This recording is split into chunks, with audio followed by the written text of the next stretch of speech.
Good morning, and thanks for joining us here on Treasure Coast Solutions. Wednesday mornings, 9 to 10 o'clock. We talk about some of the things that might impact you from an economic standpoint, some of the issues that are going on nationally and internationally, and some of the things that are out there that can cause maybe cause some issues or just that you want to be aware of.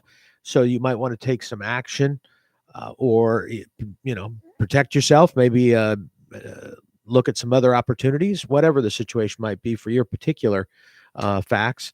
The purpose of, like I say, the purpose of the show is really not financial planning, and it's not political per se, although it's hard to talk about economics without at the federal level without getting political, and including today we're talk a little bit of maybe about some tax items, and it's hard not to get into the politics of that.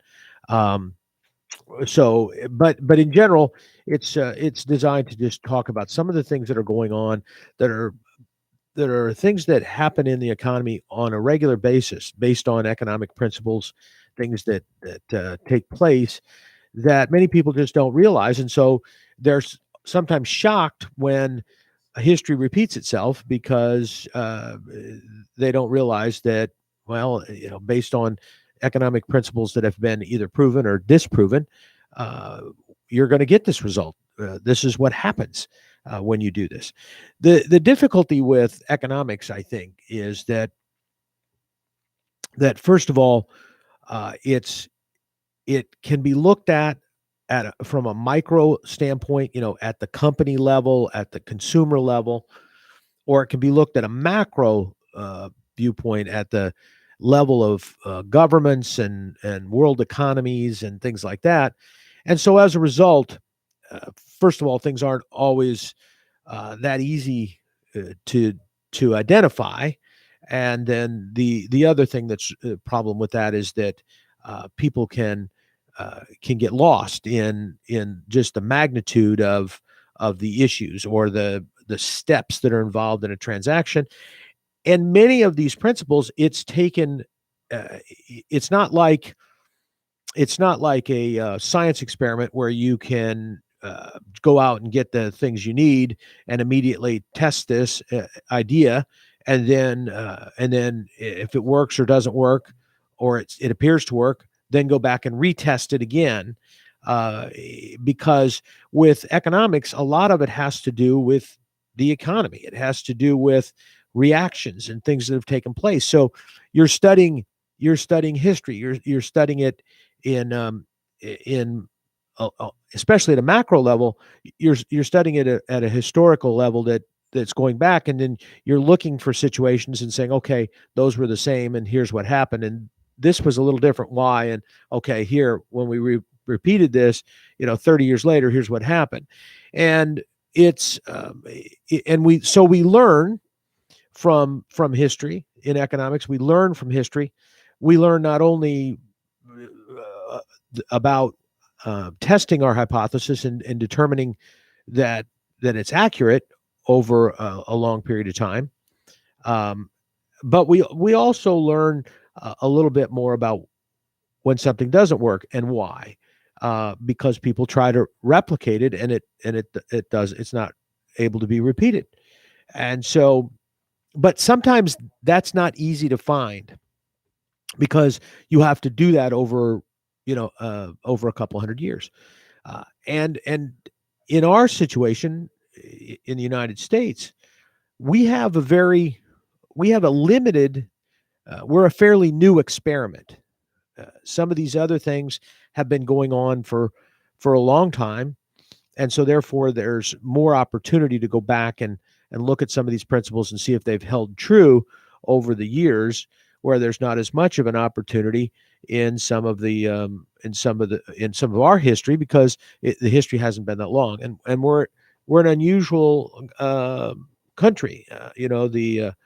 Um, the form of government, the Democratic Republic, and the the type of government that we are, it hasn't been around that long for us to study, and there's been pockets of that kind of thing, but in general, the way we are politically, and which of course affects a lot of the macro stuff that goes on, it has been relatively short term as far as history goes, but it has been long enough for us to prove or disprove certain situations, certain theories, and uh, and so that has given us that opportunity. The problem we've got is that uh, people want to argue, uh, and that's their right. They want to argue that something that we think is true isn't true, because if we just did this, or if we just change this, that'll be different. And unfortunately, that that hasn't been true in a lot of cases, but it leads to a window of opportunity for a particular thought or political philosophy or political policy to open up and move in. And as a result of that, it gives some cover to a politician who's trying to push a certain agenda, that and I'm talking about both sides now. This is not just now. I'm just talking about it's in from a historical standpoint. That's exactly what has happened many times with economics. Is it's provided cover to political parties and ideas to move in a direction uh, that really we knew wouldn't work. I mean, we actually knew that wasn't the way to go, and yet uh, we've continued to go down that path uh, because somebody wants to, like I say, wants there's an agenda and somebody wants to accomplish something, and that's happened. That's happened in situations where we've where the government has stayed out of business activity that they should have been involved in, because uh, there was no competition. So therefore, it was not a capitalistic system. It was not a free market under the guidelines. It did not create a free market because there was not the competition. There was one or two or three or four uh, large companies, and that's it. Well, the government in a capitalistic system, the government has to regulate that. And that's, I know that sounds, kind of like communist or something, but it's not. I mean, that's pure economic principles that if you don't have a free market, you're not going to get a free price. You're not going to get a fair price. Fair price is set when you get to equilibrium, and equilibrium is when you've got a situation with equal strength buyers and sellers who have negotiated the price to market. No, not everybody wins. That's not the way it is. You can look at it as that everybody wins, and you can look at it that everybody loses. But the net effect is it comes to a point that both sides are in balance, and that doesn't happen if one side has too much power. Even if the side that has too much power thinks they're doing good, they may think they're giving in, but it's not. It's going to produce a situation that is not competitive, and therefore the price for whatever reason is not going to be fair. Um, and so uh, and, and so that's why you got to kind of keep it in mind that there's many times where uh, that the government does need to step in a system like ours. When somebody becomes too powerful, that they have no competition, they have to be regulated from a market perspective. Um, and it's kind of ironic because that actually can be as a result of a capitalistic system that was successful. In other words, an entrepreneur, a Bill Gates, for example, was out there uh, in his garage putting together this computer thing that nobody knew what they were and nobody cared. Um, there was no competition, but for the computer per se, there was some, but at the same time, he had. I mean, there were some, and they were big companies, and they were powerful and all of that, and but they were in a different. They were in a different market. They were in a different framework, and so he came up and he basically disrupted their market. And you hear this a lot: disruptive technology. or disruptive activity. That's what happened. And so he, as an entrepreneur, was able, because he didn't have someone that immediately put the kibosh to him. There was enough competition out there that he could be one of them, that he created what is now the only operating system that most people use, but in business. And so he was a true entrepreneur. But then at some point, his product became so successful that there became no competition. And he's, I mean, maybe Apple's iOS or something was a little bit out there, and it still is a little bit of a competition. The Android operating system, that kind of thing. Maybe the Google, maybe a little bit of competition. But as it generally goes, most people are running Microsoft Windows, Microsoft Word, Microsoft Excel, Microsoft PowerPoint, Microsoft Outlook. That's what people are using. And so now it's to the point that if you're not willing to do that, if you're not willing to use a Microsoft product, you have no options on things, and you can't do certain things, you can't buy certain things. So he's got enough control that there is no competition in that market. So at this point, and there's a good example. Some people think it's all about money. That the problem is that he's making too much money or not enough money. Actually, Gates's philosophy was largely to actually make his software available for other companies to take advantage of, and he would get a little piece of that, not a big piece of it like they used to do in the days before the personal computer, before the PC. In those days, it was very it was when you bought hardware. You didn't buy software, you bought hardware. So you bought these tremendous NCR, Burroughs, IBM. You bought all these big computers, and then you bought this really expensive software that ran them, and you paid somebody to come in and install that software and make sure it was up and running, and hundreds and hundreds of thousands of dollars. And then if you had a program that you wanted for a certain thing, to do a certain function, you wrote that program or had somebody come in and write that program as part of your software, as part of this big hardware thing, so that you could run your routine on their hardware. And that was kind of the concept. And so he revolutionized it by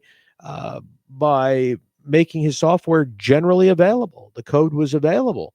And because he charged so little for it, it didn't make sense for these other companies that wanted to really write the programs. They wanted to write the accounting software or the inventory system or whatever. They didn't need to have, they could pay the $100 or $200 that it cost for the Microsoft operating system, because their software was $10, $15, $20, $50,000. And so they were making plenty of money off their software. No reason to have to mess with the operating system. So that's kind of how. So you look at it that standpoint, you say, oh wow, so he didn't charge too much. So at some point, why was that unfair? Why did he need to be regulated? Well, because he was sucking in the money. And even though it wasn't too much, in fact, it may have been too little, actually. But what happened is he kept competition out who would have taken that money and potentially developed something else with it. So the question here is, what didn't get developed because Bill Gates got the money and decided to do something else with it? Some of it, he was very philanthropic. He gave money. But had a competition been there, would his competition have done something else? Would they have developed something else that would have had a more significant impact on the world? Eliminated global warming, eliminated environmental issues, whatever. Maybe they would have come up with something that was completely different. But we'll never know because there was no competition there. So therefore, that ended up in a situation where Gates and Microsoft could dictate where things went, what things got done, what stuff took priority. So it doesn't mean that they're an evil person. It just means that uh, they had no competition, so they were able to do what they wanted to do, and they were able to redirect resources to things that they thought were important. They thought were important for the world potentially, but not necessarily. But that's not necessarily the case because we don't know that because there's no competition out there to see what would have happened, and that's why those entities have to be regulated because otherwise they will suck the resources out of the system and they will actually keep other markets from developing because that's money that may have gravitated to that market. And so, so that's why when that happens, there's, that's why it has to be regulated. Look at the telephone industry for years and years. Do you think we'd ever have wireless phones if we hadn't ultimately broken up AT&T? Uh, no, we never would have had those. Some people today don't realize that AT&T was ever broken up. But we wouldn't we wouldn't have a lot of that because those companies would have never thrived. The competition would have never thrived because they couldn't have competed at all with landlines because AT&T controlled all of the infrastructure, all of the landlines. So if AT&T decided not to let somebody utilize that or decided to provide that to other places at very low prices that didn't make sense, but that keeps competition out. That competition may have developed a cell phone concept, and that cell phone concept may have then come down in price and may have been the base and eliminated the need for all of that infrastructure and eliminated the need for all of the cable and provided resources and connectivity to large blocks of the world that wouldn't have it because of the inability to be able to run landlines and cable to make all of that work. Oh, wait a minute. That's what happened, right? We broke up AT&T. Presumably, a lot of it had to do so that the local markets would be more competitive for for the traditional services. So we'd have all of these entities competing out there. Um, they all went away. So people looked at that and said, "Well, that wasn't successful." They all went away. Uh, but but the reason they went away is many of them. First of all, they were now smaller individually, so that others could come in. Let's take Indiantown Telephone Company, for example. Um, that uh, that company wouldn't have been able to compete with Verizon or AT&T on a global basis had they had to do that directly, you know, uh, straight on.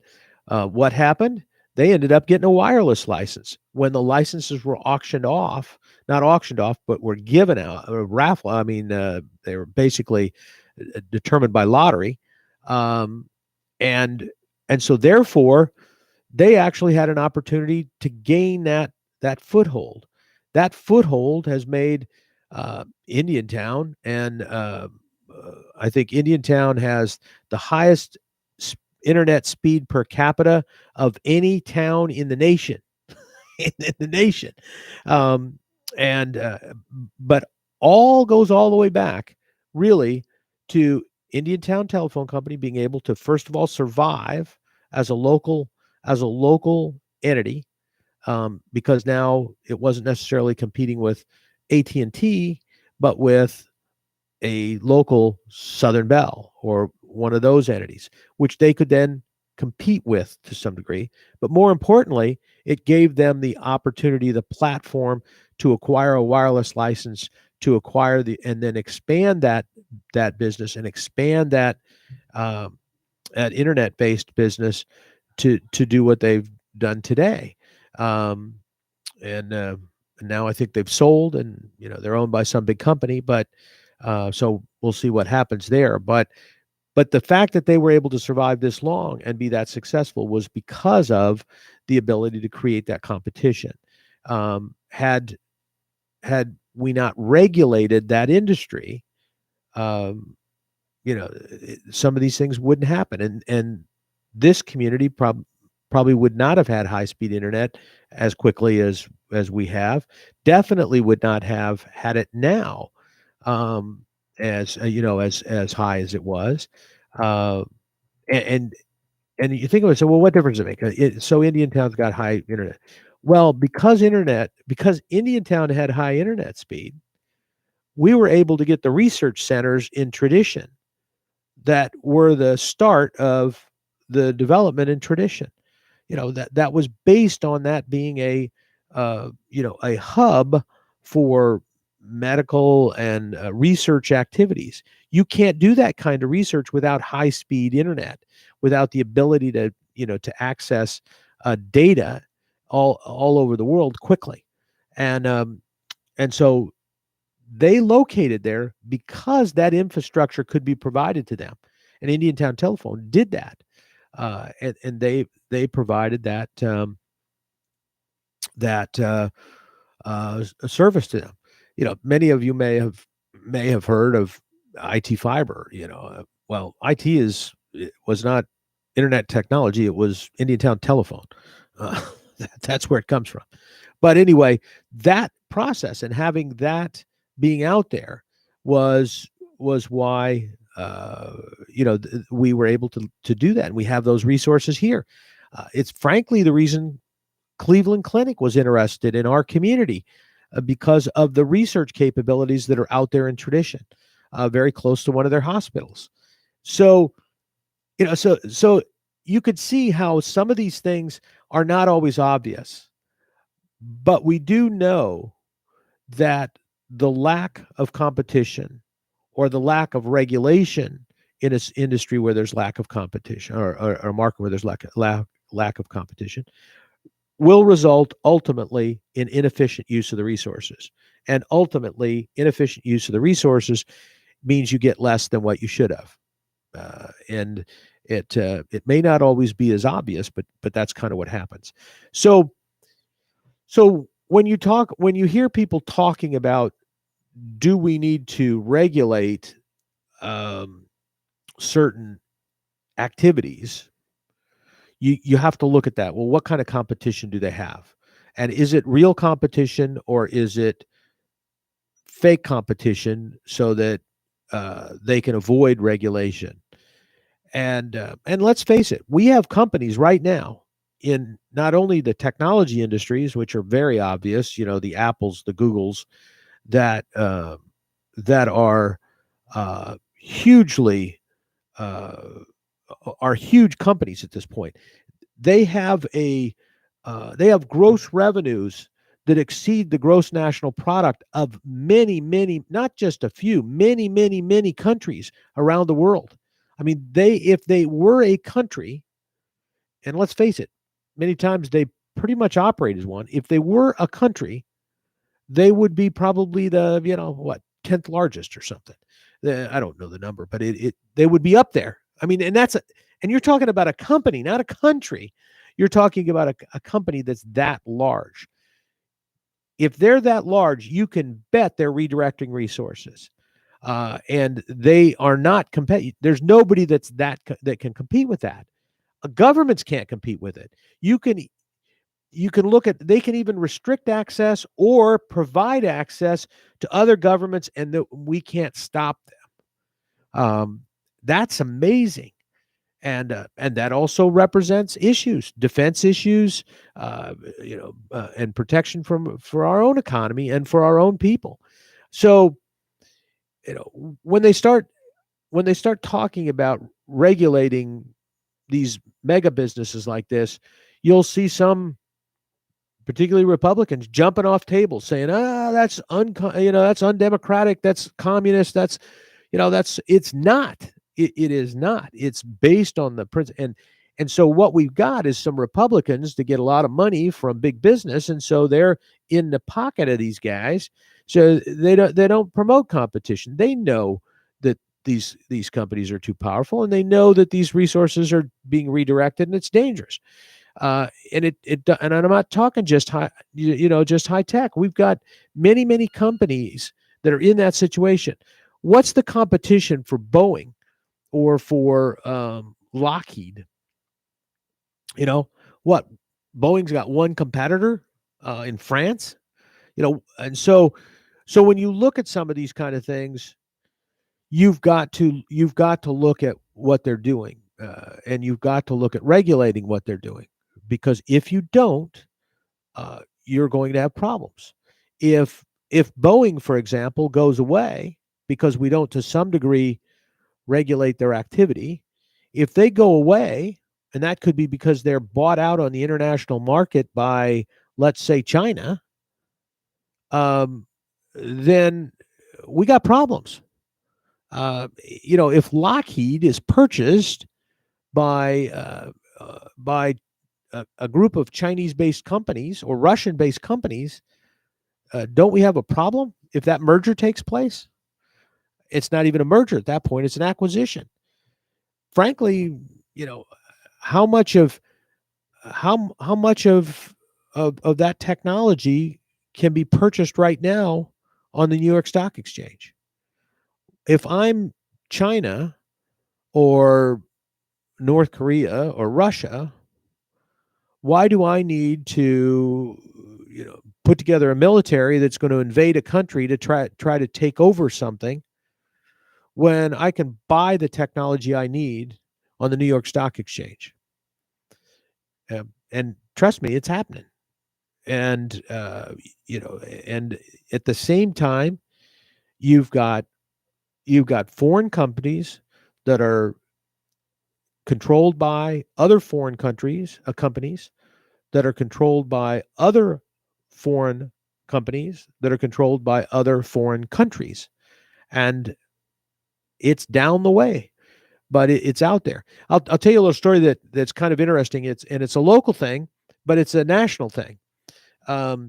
Years and years ago, probably about 30 years ago, here in Stewart, we had a a company that was operating out of here, and actually before that, we had in for those of you that are familiar with the area here, you're familiar with. You may be familiar with the Fraser Creek Addition and Akron Avenue, and there's all those nice townhouses that are down there on the end of Akron.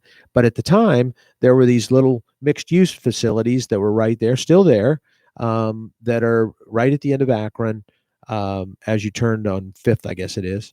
And in one of those little units there was a company that was running out of there. It was a marketing company, and it's called Zeta Marketing, and they were they did a lot of direct mail, direct marketing type business, and the woman that owned it, she was very good at that, and but she also did a lot of political direct mail pieces, a lot of campaign finance type stuff, and she had a lot of ties into Washington. At the time, the administration there was primarily Republican. It was, under the Reagan administration and under George H.W. And so her contacts were largely Republican. Her boyfriend, significant other, who had been with her for a long time, he actually was working here in Stewart in those offices for the Department of Defense. And what he did was he coordinated worldwide the U.S. government's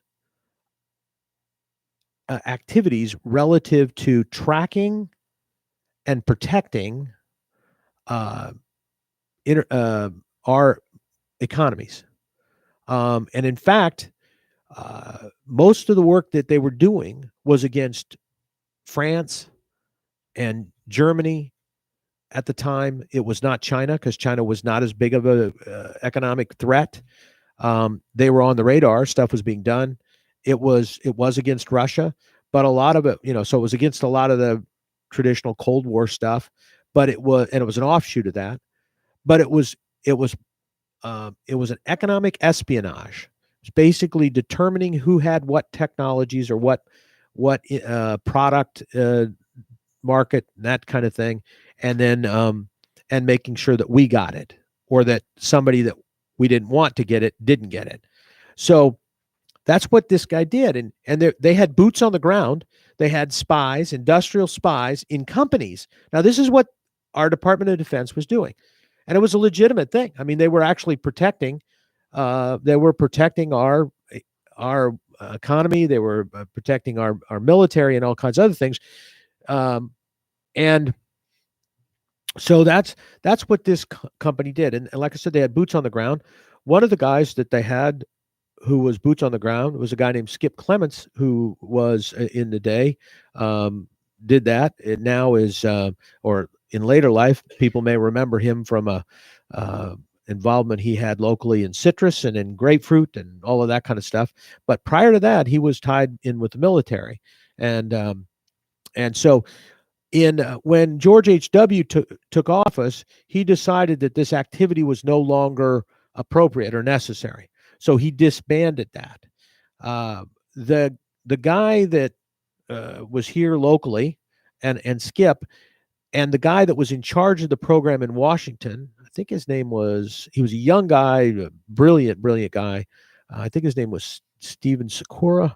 I don't remember exactly now his last name. But anyway, he started his own private company to do this kind of thing. And so what he did is he would go out and he would go to a company, and he would say to them, look, we'll tell you who owns your technology and who controls your key technology, so that you know, and you can make sure that you own and have control of your key technology. Because he knew from his activity with the Department of Defense that in many cases, the entities that thought they had control of their technology really didn't. They really didn't control it. And so that's what these guys were trying to do, and they were trying to make a business out of it. They had an office here in Stewart, off of MLK, right near Colorado, and they worked day and night. They stored their stuff in a vault. They had everything protected, and that's what they did. And they'd go out to a company and they'd offer to provide that service, and they'd charge them, $250,000 or whatever. Well, as you can probably imagine, most people didn't realize or weren't willing to pay that kind of thing. And so ultimately the business was not successful, and the guy left town. Skip and the other guy stayed here, but Steven Sakura left town in the middle of the night, I think. But let me tell you what was interesting is so to show you what they actually did and how significant it really was, is that they went into Kodak, and they proposed to Kodak that they would do this study for them to determine what their key technologies were, and they would what their key technologies were, and what they needed to do, who owned them, and what they needed to do, if anything, to protect them. So of course, Kodak is largely driven by engineers, who because it's an engineering type company, and so they of course laughed this all off. And so they went in and made a proposal to their senior engineering staff, and to and we're told outright, we know exactly what our key technologies are.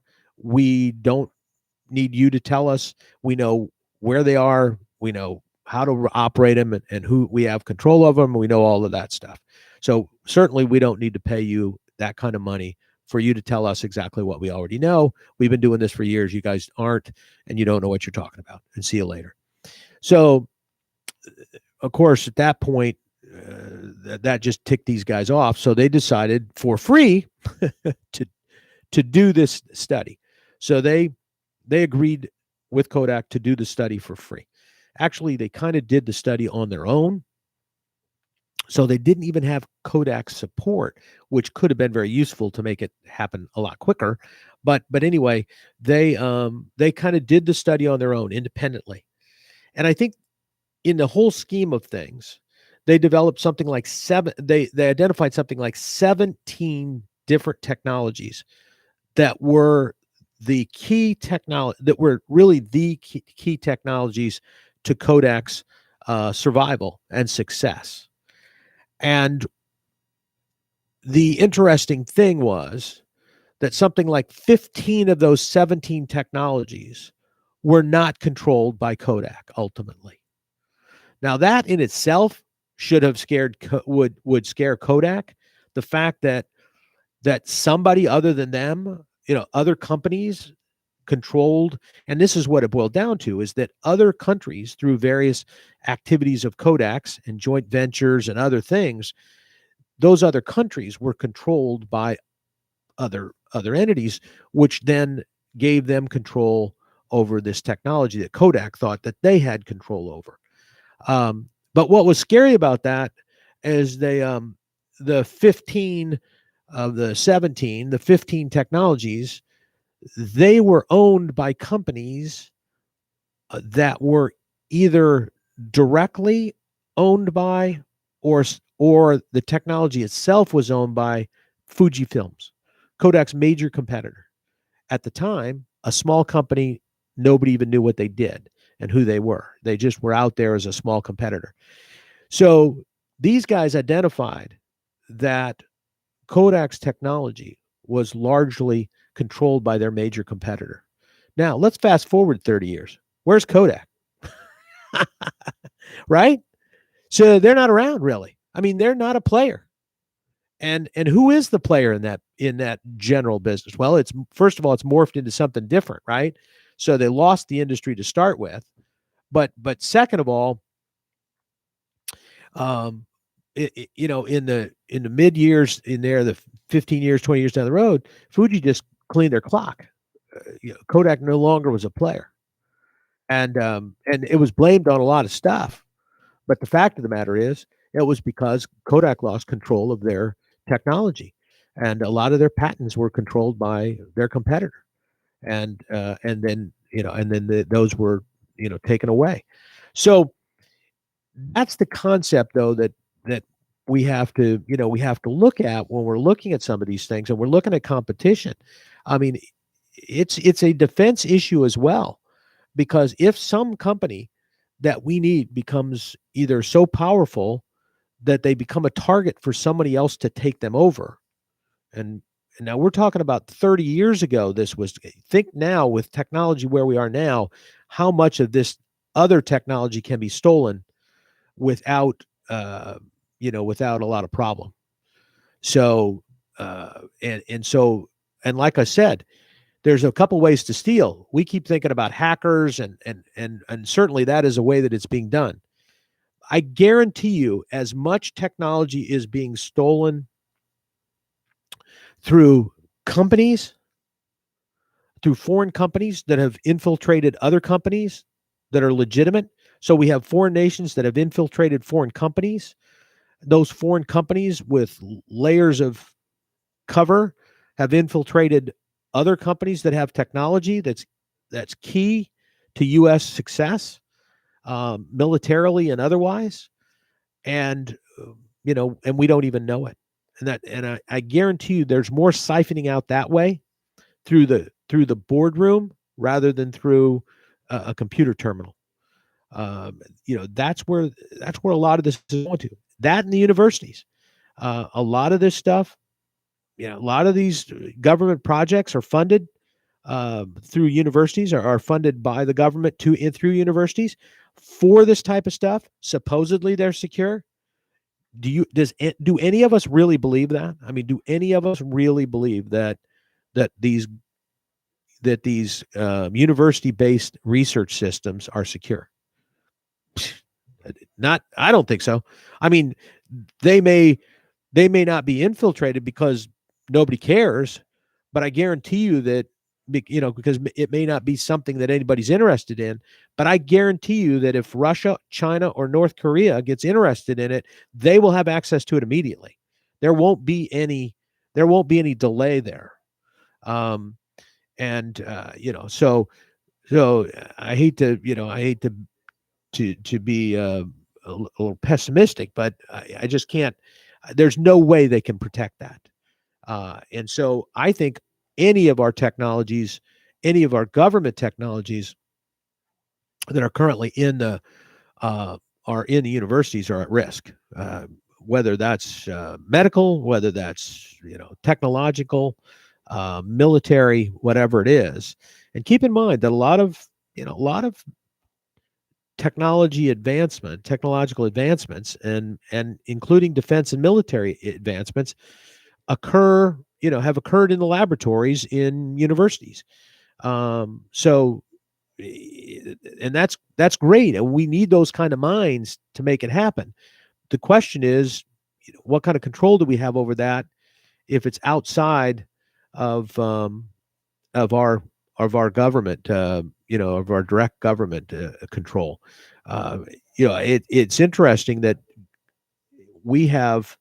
I mean, how easy is it to hack a university? And if you can hack a university, what can you get to? I'm sure there's quite a few things out there, and you can bet that China, and Russia, and Germany, and France, all of these places are competitors of ours, and in certain instances, we're literally at war with them economically. The United States currently wages war internationally economically. We don't declare war per se, but when you say we're cutting off all ability for us, for any business in the United States or any of our allies to do business with Iran, we've declared war on them. Even though we haven't sent troops over, we haven't bombed them. I mean, we just basically said we're going to starve your people to death. Now, I'm not talking about whether that's justified. Let's not get into political. What I'm saying though is that there is we are and have continually waged economic war, and we have economic war waged against us, and we have to recognize that. And part of our defense has to be a defense against that. That is something that has to be done. We have to protect ourselves against the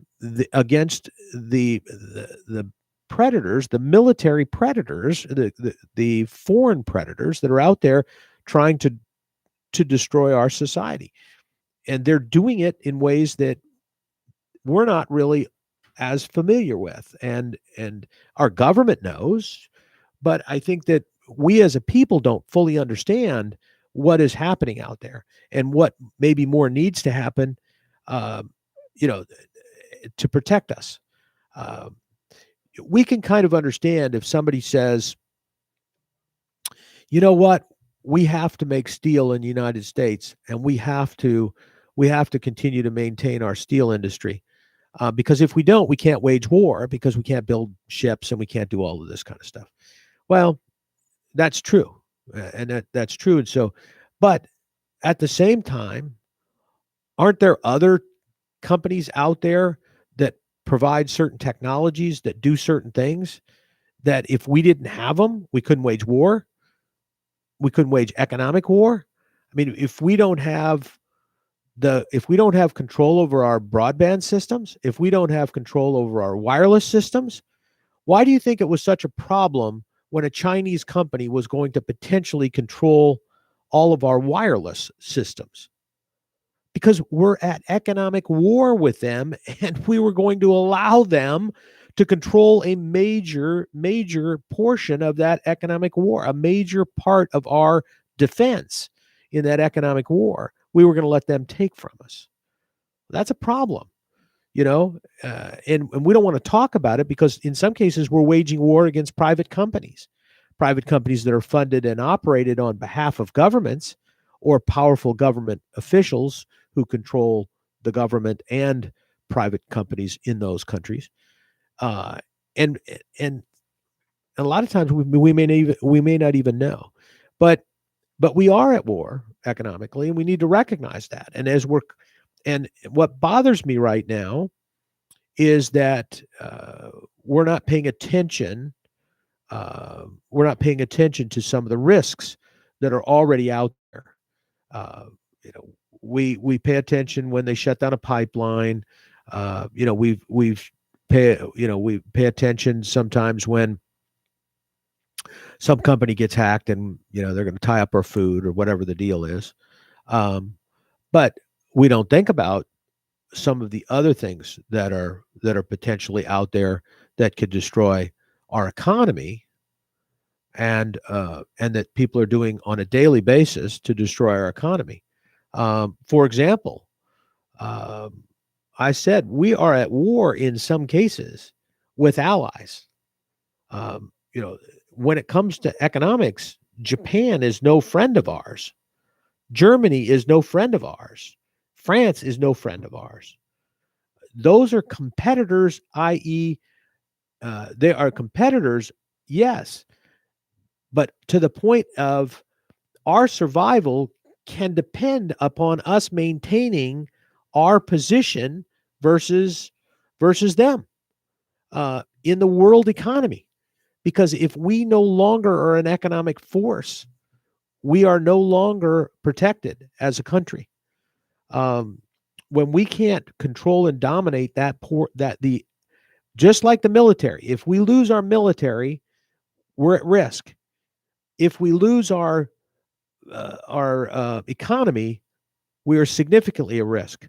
We have seen how a virus can cause us to almost collapse as a country, to the point that, and I say almost, I mean, you could say we did, because we're now spending, $6, $7, $8, $9 trillion that we don't have, that we're borrowing from who? China? Yes, that's who we're borrowing from, right?